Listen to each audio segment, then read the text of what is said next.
นะว่าคิโมเต็มมะลิพี่น้องเต็มมะลิเต็มแท้เต็มว่ามันปลาได้พี่น้องปลาอะไรไหลลงรวยงามดีละ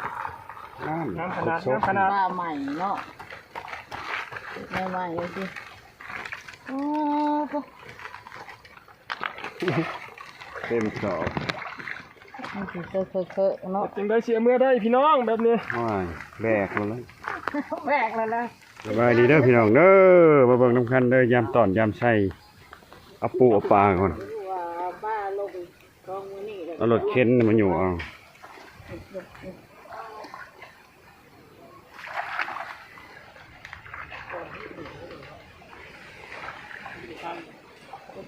ยามใส่อันดอกจะหน่อยลงเดียวเด้อไปลงกันเด้อสิทาครับนี่เด้อน้ำมันยังไหลอยู่เนาะเด้อเด้อทาครับนี่เทิงไปแล้วเดี๋ยวลงแล้วเอามาอันถือในน้ำหันบ่นักเนาะมันแก่ไรพวกยุทธโคกพี่นักมาดุนน้ำกันพี่น้องว่ามันสิซำใดเพิ่นไปช่องเมื่อกี้นี่เต็มอัญญะพุ่นเนาะถ้าเพิ่นบ่ตัวปลาเราจะเป็นรอบ4กันน่ะเอาแล้วปลาจากลงนี่ล้อได้ทักก่อนโอ้ตรงมันพ่อนี่น่ะตอนหลายคันว่าบ่ขี้ข้านคั่วหั่นจักหน่อยนี่เอาเมื่อนี่คันว่าจะเห็ดนั่นเห็ดนี่กินทำมาเอาเองรถจะเมื่อจะฮอดเฮือนแล้วเหรอคันเฮิงแล้วก็เนา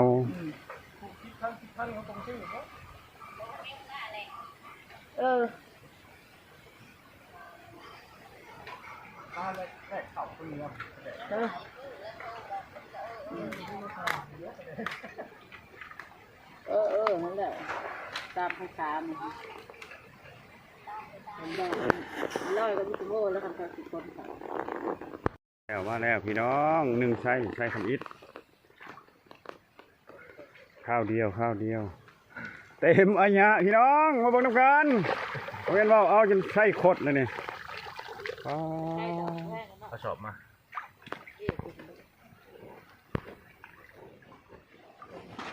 เต็มใช้อัญญะจงไว้มันก็บอกเขามันเต็มนะพี่น้องขึ้นปากมาให้เบิ่งนะว่าคิโมเต็มมะลิพี่น้องเต็มมะลิเต็มแท้เต็มว่ามันปลาได้พี่น้องปลาอะไรไหลลงรวยงามดีละน้ำขนาดปลาใหม่เนาะใหม่เลยสิโอ้เต็มสอบมันสิเคอะเนาะจึงได้เสียเมื่อได้พี่น้องแบบนี้แบกเลยนะจานเลยแบกนี่บอกว่าป้ากระบอกเลยยังซองเนาะนี่เนาะงามอียังซองใส่ยังซองอันนี้รอบนี่ปลาหน่อยคนบ่ใส่ผม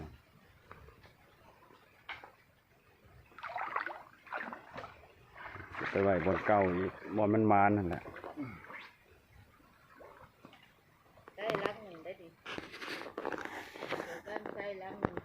ที่สองมาแล้วพี่น้องใส่หน่อย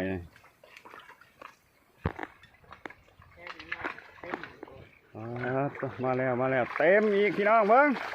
ปากเพิ่นเปิดเต็มอัญญะเขาแล้วมันทีเฮียสอบที่สองมาแล้วพวกปันไดตัวที่ใช่หน่อยเลยล้างหน่อยก็คือล้างหน่อยบริตัวได้พี่น้องพุ่นสอบที่1พวกสอบที่1สอบที่2นี่สอบที่2นี่ยังที่นี่อีกสอบที่3สอบที่2ส อบที่สองไปแล้ว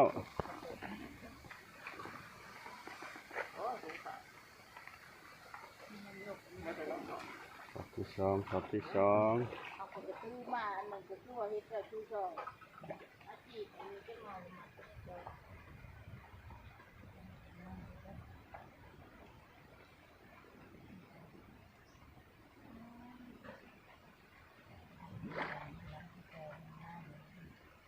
ใส่ไปแล้วใส่ไปแล้วยังอีกดังหนึ่งลังหนึ่ง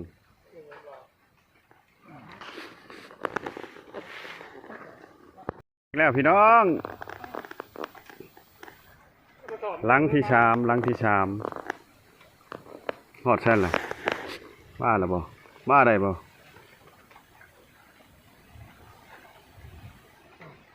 กระสอบบ่ได้นะ สมมติเราก็เท่าใช้ทั้งรถแล้วนะ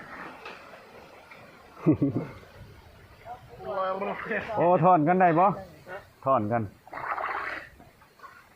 ถอนปลานะโฮมกัน คนละตีไป มาแล้วใส่ใหญ่ฉบับนี้นี่เด้สอบโอ้ย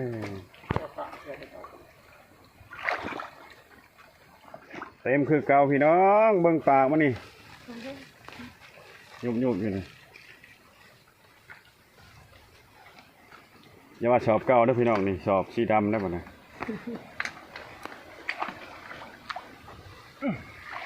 เต็มพึ่งให้ไหน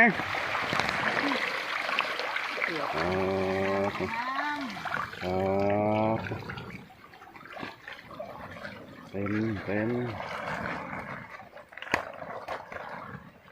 มานขัดมานแหน่พี่น้องเอ้ยเห็ดอะไรมีแต่เห็ดปลาแดกนะของเรา มันคักมันคัก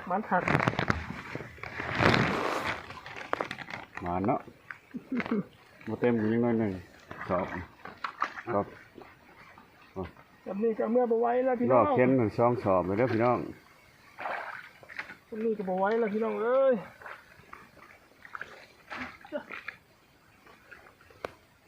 หากินมานเนาะ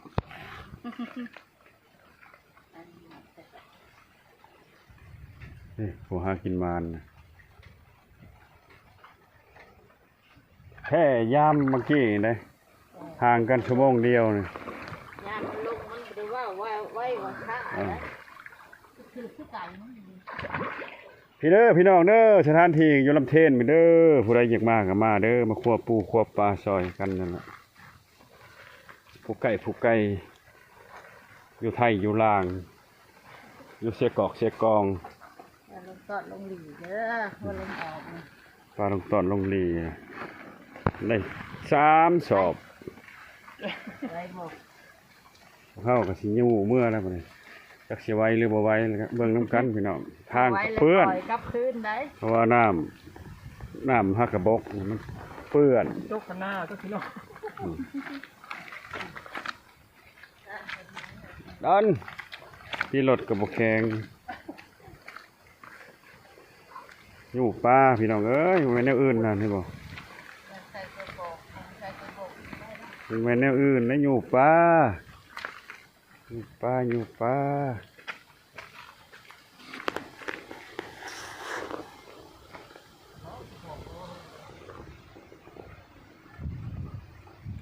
ขอบคุณขอบใจเด้อพี่น้องเด้อที่เขาเบิ่งเขาส้มเป็นกำลังอกกำลังใจให้ถือว่าการยำตอนยำไส้สำเร็จเสร็จสิ้นไปด้วยดี ตอนนี้ก็พอดีเที่ยงขอบใจบ๊ายบาย